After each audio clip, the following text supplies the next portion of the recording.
Okay, so before we get started and we utilize the part 1 WinZip software to convert your documents into PDF files, I want to make a note here.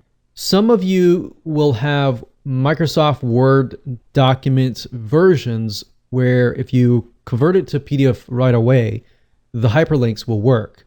But some of you will have outdated versions of Microsoft Word, or you're using something else like Pages or a different word processing system. And if you are, that's fine. Then you can utilize this specific strategy. But I wanted to make that note first that some of you, if you convert it to PDF and it works, great. You don't really need to go out and buy these softwares. But if you convert it to PDF and you're utilizing an outdated version of the software, and you're having problems to get the hyperlinks to convert over to work in the PDF version, then this is the only time that you really will need the part 1.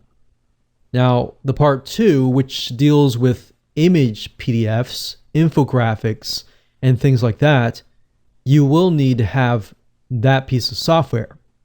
Okay? So, that note aside, what we can do is whether you're using Microsoft Word or Pages or OpenOffice, as long as you've hyperlinked it within here, all you need to do is go to winzip.com. That's WINZIP.com. Now, winzip.com, the nice thing about this is that you can do much more than just convert. You can add watermarks. So if you want to brand your file, you can do that. You can also automatically resize photos. So the nice thing about this is if you have a Microsoft Word document or a document in general that has these big, huge images, then you know your audience is not going to stay around and stick around to just download these big files. So what you can do with WinZip is you can automatically resize these big images.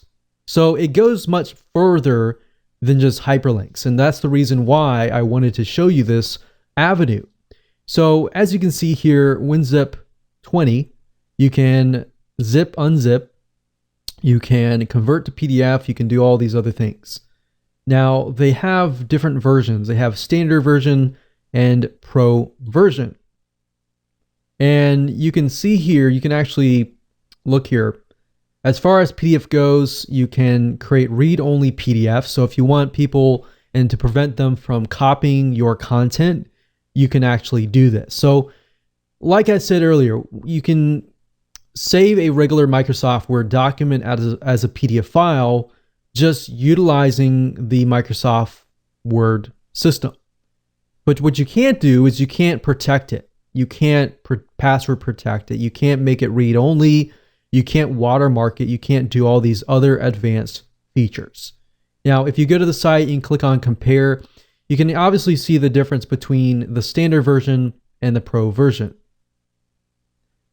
Now, if you scroll down here, you'll notice that the WinZip standard version does allow you to convert PDF files and do all these things right here. And this is really what you want.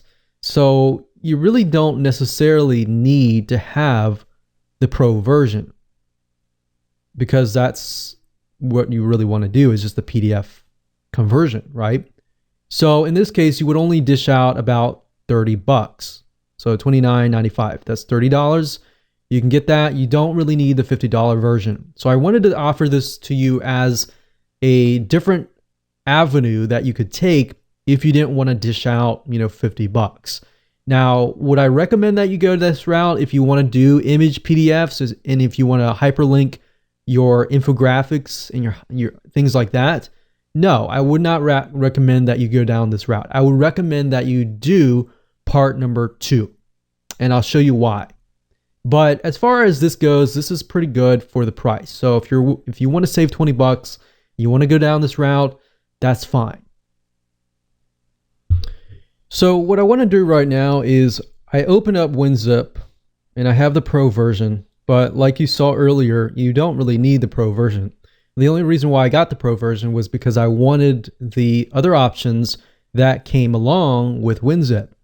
Now, as you can see here, what you can do is you can check convert to PDF. You can click on options. You can also click on PDF conversion options, and you can also change the resolution. So if you find that your Windows Microsoft Word document is very, very big and has these really massive images, you can always tone down the resolution and the image quality.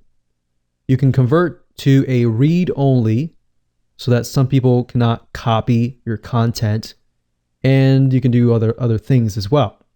So we can click on save here.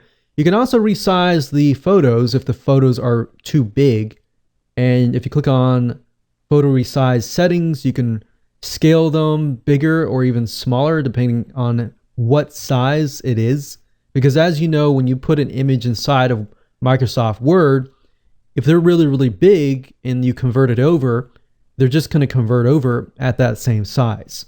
So these are just some things to think about as far as user experience. You don't want them to get to a point where they're downloading this massive file, essentially. So when you're done and you have chosen your options that you want, all you need to do is simply find the Microsoft Word document, as you can see here, and we can simply drag and drop it right here. So what's this doing right now? It's just converting the file to a PDF file. So I'm going to pause this video and we'll see you when it is complete. So actually it just finished just right now, and you can see your files have been converted. It has tried to compress it because it is WinZip. And that's the nice thing about using WinZip is it does try to compress it a little further. So this is our PDF file, and I'm just going to drag it over here. And if we double click this PDF file here, we can see that the link is hyperlinking and it goes to Google. And there we go. So that works perfectly. That's the first option that you can take to convert your Microsoft Word documents to PDFs if you have basic hyperlinks and you want to save money and you're on a budget. Now, do I recommend this route if you can spend a little bit more money, maybe an extra 20 or 30 bucks? No, I recommend that you go on to the next video and try that, because what I'm about to show you is a software that is as powerful as Adobe Acrobat Pro, which costs about $400 to $500. And instead of spending that amount, you're going to spend a lot less. There are other softwares out there that I have tested that are just as expensive or more, that are about $100 to $200 to $300. This software I've used well over a decade, and it's one of the original softwares out there. And in my opinion, is one of the best. And it'll allow you to create hyperlinks for infographics, for images, and for any spot on the image that you want. So with that said, let's move on to the next video.